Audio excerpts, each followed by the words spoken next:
सभी लोगों को जन्म समय शुद्धिकरण बीटीआर बर्थ टाइम रेक्टिफिकेशन की क्लास में हार्दिक स्वागत है।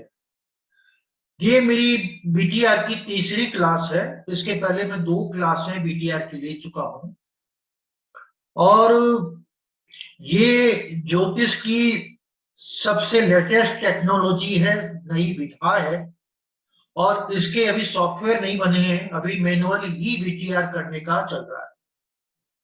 काफी प्रयास किए गए और ट्रू एस्ट्रोलॉजी वालों ने एक सॉफ्टवेयर बनाने की कोशिश की, लेकिन वो सफल नहीं हो पाए। अभी भी मैनुअल बीटीआर का ही प्रचलन है। अब हमारे मन मस्तिष्क में एक विचार आता है कि हम जन्म समय शुद्धिकरण क्यों करें।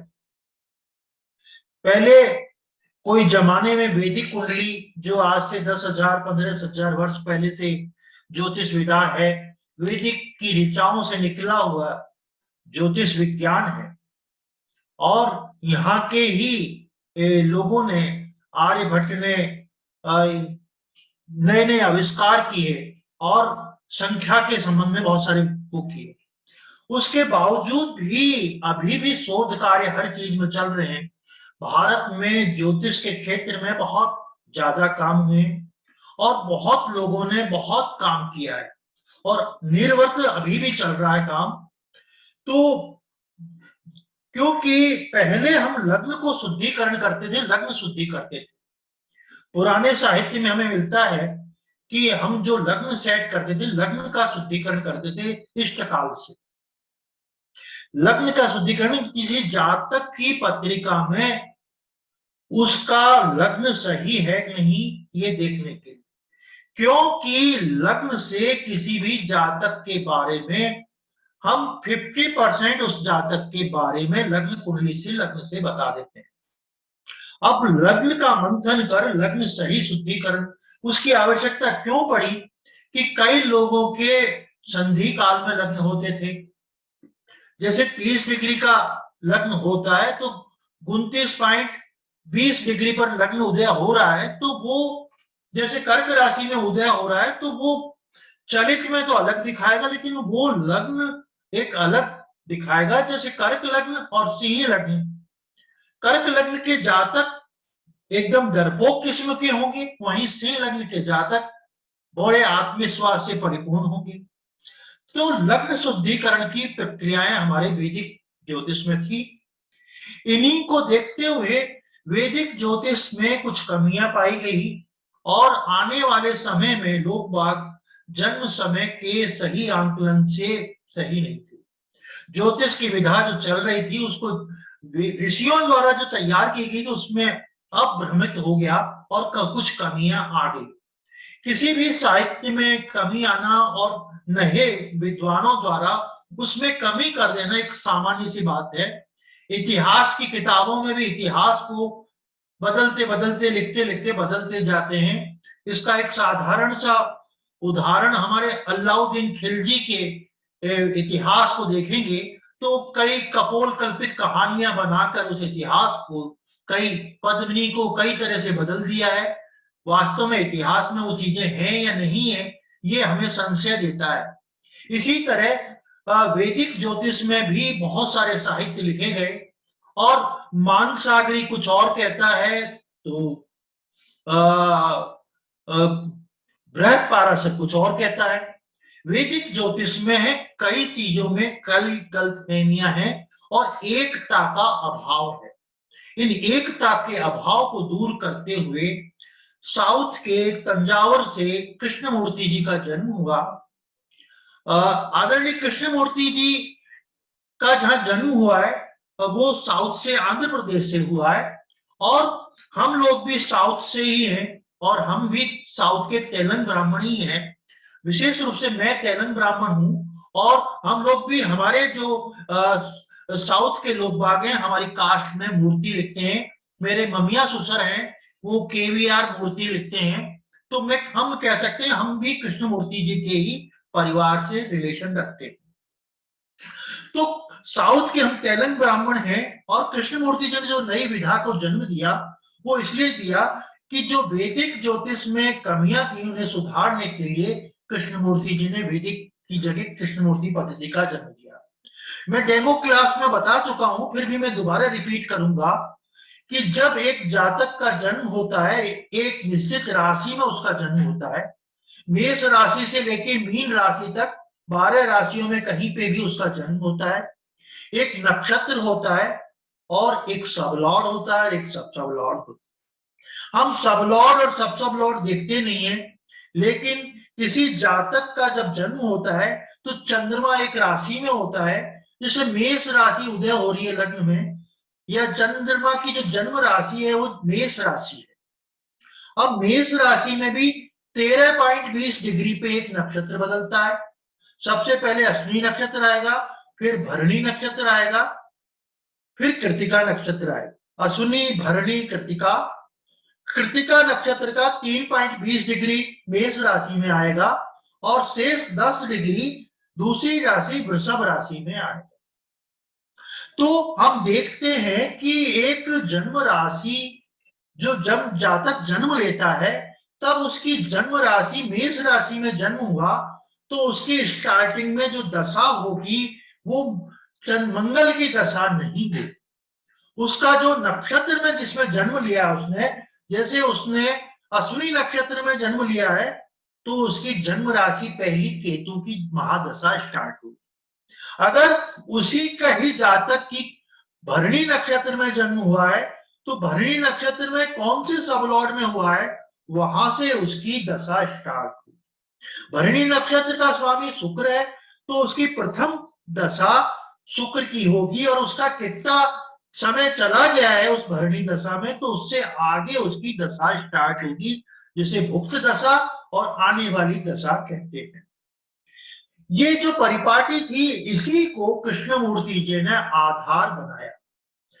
जन्म राशि को नहीं मानते हुए विंशोत्तरी दशा को आधार बनाते हुए सभी प्लानेट और सभी भावों 12 की 12 भावों और 12 की 12 राशि को बांट दिया। राशि का पार्ट हुआ नक्षत्र, 27 नक्षत्र है। तो जातक का कौन से नक्षत्र में जन्म हुआ उस नक्षत्र को भी 9 हिस्से में बांट दिया। जो 9 हिस्से में बांटा तो 9 इंटू 27 बराबर 243 होते हैं। इसमें कुछ संधि भाव में प्लैनेट्स होते हैं, उनको 3+3 करके 249 सबलॉर्ड निश्चित किए। ये अपन कैसे डिसाइड करते हैं? एक राशि में 9 चरण होते हैं, हर नक्षत्र के 4 चरण होते हैं और 4 चरण होने के बाद अब एक राशि में 9 चरण आते हैं। तो अपन ने मेष राशि की चर्चा करते हैं तो मेष राशि में पहले अश्विनी नक्षत्र के 4 चरण, भरणी नक्षत्र के 4 चरण और कृतिका नक्षत्र का 1 चरण मिला के 9 चरण होते हैं। तो वैदिक कुंडली में किसी भी भाव को बराबर 9 हिस्से में बांटा, जबकि केपी कुंडली में उन हर भाव को विंशोत्तरी दशा के अनुपात में 9 हिस्से में बांटा। विंशोत्तरी दशा का अनुपात सूर्य की महादशा 6 साल की होती है, शुक्र की 20 साल की होती है, केतु की 7 साल की होती है, मंगल की 6 साल की होती है, चंद्रमा की 10 साल की होती है, राहु की 18 साल की होती है, बुध की 16 साल की होती है। तो ऐसे हर ग्रह के महादशा स्वामी के दशा के अनुपात में उसके नक्षत्रों का समय निश्चित किया। तो 249 पार्ट हो गए। अब किसको कितना समय मिला उसको एक मैं सिंपल सा तरीका बताता हूं। एक नक्षत्र का डिग्री होती है 13.20 डिग्री और 13.20 डिग्री बराबर 800 मिनट। एक 13.20 डिग्री बराबर 800 मिनट। 800 मिनट को हम 6 से मल्टीप्लाई करेंगे क्योंकि सूर्य की दशा 6 साल की होती है और उसको डिवाइड करेंगे 120 से, क्योंकि विंशोत्तरी दशा की अवधि 120 साल है। तो हमें आंसर क्या प्राप्त हुआ? 40 मिनट। तो एक नक्षत्र में 800 मिनट में सूर्य की अवधि कितनी हुई? 40 मिनट। 800 में उसका पार्ट कितना हुआ? 2% पार्ट हुआ उसका। 800 मिनट में केवल उसको कितना मिला? सूर्य को 40 मिनट।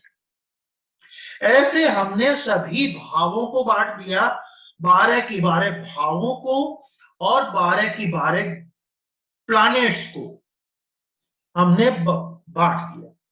अब हर पार्ट का राशि लॉट, नक्षत्र लॉट, सब लॉट, सब लॉट क्या हो गए? 249 हो गए टोटल में। तो हमने एक पत्रिका को, केपी कुंडली का विश्लेषण हम एक पत्रिका के 249 पार्ट करके करते हैं। हम 249 पार्ट करके किसी पत्रिका का विश्लेषण करते हैं। तो इसी प्रकार जब हम किसी पत्रिका का विश्लेषण करते हैं तो 249 पार्ट हो जाते हैं। तो एक सबलॉट की अवधि कितनी हुई? एक सबलॉट हुआ 3 मिनट का, मिनिमम 3 मिनट का, अधिकतम 9 मिनट का। 3 मिनट का मतलब 3 मिनट मतलब 3 मिनट सूर्य के हुए और सबसे अधिक 9 मिनट वीनस को मिले, शुक्र को मिले। तो 3 मिनट से 9 मिनट तक अवधि में जन्म लेने वाले एक अस्पताल में, यानी एक लॉन्गिट्यूड एटीट्यूड में एक समय पे पैदा होने वाले जातक 3 मिनट से 9 मिनट की अवधि वाले एक ही जन्म पत्रिका बनेगी, उसकी एक ही सबलॉट बनेंगे, कोई सबलॉट में परिवर्तन नहीं आएगा। गणित, आप गणित देख के क्या एक सा ही फलादेश होगी?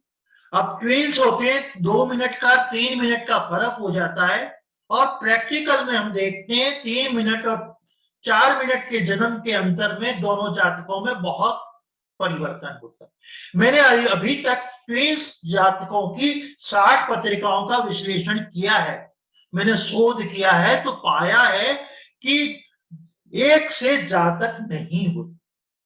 उसका कारण क्या है कि सबलॉट बदलने से जातक में परिवर्तन आ जाता है। अगर सबलॉट नहीं बदलता है तब भी जातक में परिवर्तन आता है। आपने देखा होगा शकल में एक से दिखते हैं कई बार ट्विंस, लेकिन अकल में डिफरेंट। एक से दिखने के बाद भी थोड़ा बहुत परिवर्तन होता है ट्विंस में। उनके माँ बाप से पूछो तो वो बचपन में ही समझ जाते हैं ये छोटा है ये बड़ा है। उनको एक से कपड़े पहनाते हैं तब भी उसकी मां पहचान जाएगी ये छोटा बच्चा है ये बड़ा बच्चा है। तो हमने इस कमी को दूर करते हुए एक नई विधा का जन्म हुआ, कस्पल इंटरलिंक। क्योंकि कृष्णमूर्ति जी ने जब इसकी स्थापना की थी तो 50 साल से अबाउ समय हो चुका है। अब समय आ गया है, अब कस्पल इंटरलिंक थ्योरी से किसी भी पत्रिका का विश्लेषण किया जाता है। तो यहां 249 पार्ट सबलॉट को फिर 9 हिस्से में बांट दिया।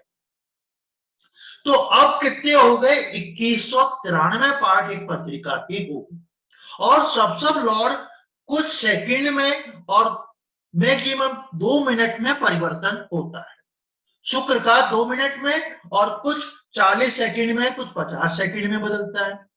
तो सब लॉर्ड चेंजेस हर समय चेंज होता है। तो एक हॉस्पिटल में एक जन्म पत्रिका बनने की प्रॉब्लम खत्म हो गई, क्योंकि हर इंसान एक अपने आप में अद्वितीय है। कोई इंसान भगवान द्वारा आत्मा से, आत्मा का जो सृजन होता है, एक आत्मा यानी एक औरत, एक माता एक बच्चे को जन्म देती है, एक नई आत्मा का सृजन करती है। तो आत्मा से आत्मा का जो सृजन होता है उसे हम जन्म कहते हैं। हमें जो जन्म होता है वो हर आदमी एक अपने आप में अद्वितीय है। तो किसी भी पत्रिका के उसको 2193 पार्ट हो गए पत्रिका के। अब हमको उस क्षण पहुंचने की सब लॉट से हमारे प्रेडिक्शंस होंगे कस्पल इंटरलिंक में। तो हमें उस क्षण पहुंचने की आवश्यकता है जब किसी जातक का जन्म हुआ है, मां से नाड़ी विच्छेदन होके जब पहली बार बच्चा जन्म लिया है, पहली बार क्राई किया है, मतलब सांस लिए, रोया है बच्चा, तो मालूम पड़ता है बच्चा जीवित है। नहीं तो लाश का लोथड़ा जैसा है, अगर वो पहले जन्म लेता है, जब मालूम पड़ता है, रोता है, कि बच्चा जीवित है। तो जन्म समय हमें उस क्षण पहुंचना पड़ेगा जब किसी जातक का जन्म हुआ। तो जातक के जन्म समय के सही पे पहुंचने के लिए हमें बीटीआर की आवश्यकता होगी। अब बीटीआर करने के लिए कस्पल इंटरलिंक को थोड़ा सा समझने की कोशिश करते हैं।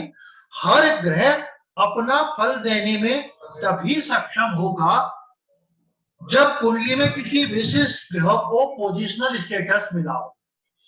हर ग्रह को अपना फल प्रदान करने में तभी सक्षम होगा जब उसे ग्रह को पोजिशनल स्टेटस मिला है, यानी उसको एक्स्ट्रा पावर मिलेगा जब वो अच्छे ढंग से फल दे पाएगा।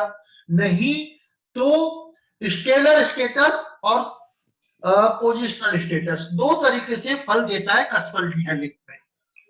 तो कस्पल इंटरलिंक में हर भाव का जो प्रॉमिस पढ़ा जाता है वो सप्तम लॉर्ड से पढ़ा जाता है। हर भाव का प्रॉमिस किससे पढ़ते हैं? सप्तम लॉर्ड से।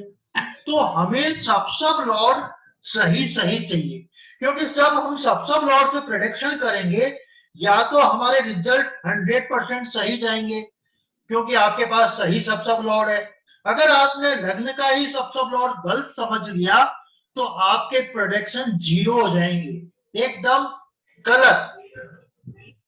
आपने सूर्य के बारे से, सूर्य आपका सब लॉर्ड है और आपका चंद्र आ रहा है सब लॉर्ड, आपकी गलती से आप प्रभाव तो सारे सूर्य के हिसाब से प्रोडक्शन बता रहे हैं, जबकि जातक का जन्म चंद्र के हिसाब से सब लॉर्ड से बताना पड़ेगा। तो हर कुंडली में प्रेडिक्शन प्रॉमिस पढ़ने के लिए कस्पल थ्योरी में सब लॉर्ड इज सुप्रीमो, सब लॉर्ड के माध्यम से हम पत्रिका का विश्लेषण करें, है ना। तो अब हम देखते हैं कि कस्पल इंटरलिंक में कैसे प्रॉमिस पढ़ते हैं। अब मैं प्रॉमिस पढ़ने के थोड़ी सी चीजें बता देता हूं। मुख्य रूप से 4-5 ग्रुपिंग से हम पढ़ते हैं। जैसे विवाह का मुख्य भाव 7वां है और सहायक भाव 5वां और 11वां भाव। 7वां भाव मैरिज का है, 5वां भाव सेक्सुअल रिलेशन, लव अफेयर और चुंबकीय आकर्षण का है। कस्पल कुंडली में किसी भी पत्रिका का कैसे विश्लेषण किया जाता है, उसमें दो तरीके से किया जाता है, स्टेलर स्टेटस और एक पोजिशनल स्टेटस। पोजिशनल स्टेटस एक किसी भी पत्रिका को उस भाव का विशिष्ट विश्लेषण करने की ताकत देता है ना। तो हम किसी पत्रिका का विशिष्ट विश्लेषण करने के लिए मुख्य रूप से केपी में मुख्य भावों की ऐसे अपन देखते हैं। विवाह के लिए 7वां भाव मुख्य भाव है और 5वां भाव चुंबकीय आकर्षण, सेक्सुअल रिलेशन और प्रेम संबंध का है और आजकल के युग की ये मेन चीज है। साथ में 11वां भाव इच्छाओं की पूर्ति का है। तो ये एक ग्रुप बनता है विवाह का, 7, 5, 7, 11। मुख्य भाव 7वां है और 5वां 11वां। तो अब संतान के लिए दूसरा भाव सहायक भाव है, 5वां मुख्य भाव है, 11वां भाव सहायक भाव है पहली संतान के लिए। और दूसरी संतान के लिए 2, 7, 11 है और धन लाभ के लिए 2, 6, 11 और विवाह विच्छेद के लिए 6, 12 भाव है और बीमारी के लिए 1, 6, 12 का ग्रुपिंग है।